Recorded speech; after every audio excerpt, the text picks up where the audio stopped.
Hozirgi vaqtda ko'pchilik Taobaudan registratsiyadan o'tolmayotgan ekan. Biz shu bo'yicha video tayyorladik. Android va iPhone telefonlarida qanday qilib ro'yxatdan o'tish. Bizga buning uchun Alipay dasturi va VPN kerak bo'ladi. Bundan keyingi videoda ko'rsatib bo'ladi, qanaqa qilib o'tganimizni ko'rsatib beramiz.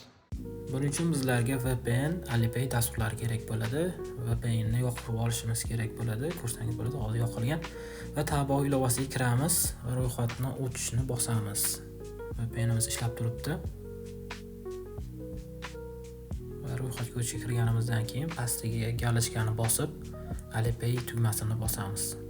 Shunda avtomatik ravishda Alipay ilovasiga o'tib ketadi va avtomatik bizga profil ochib beradi.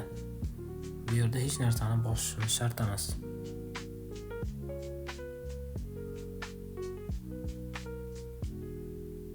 Ko'rsangiz bo'ladi, profilimiz ochildi. Shu holatda ro'yxatdan o'tsangiz bo'ladi.